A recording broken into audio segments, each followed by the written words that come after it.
Welcome to Fluent Phonics. Today, we will learn how to pronounce the word gestured. Gestured.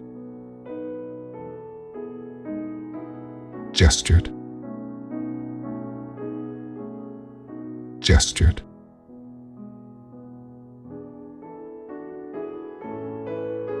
Here's an example of how one might use it in a sentence. He gestured for his guests to come inside and make themselves comfortable. In this sentence, gestured means to make a motion or movement, typically with the hands or body, in order to communicate a message or signal.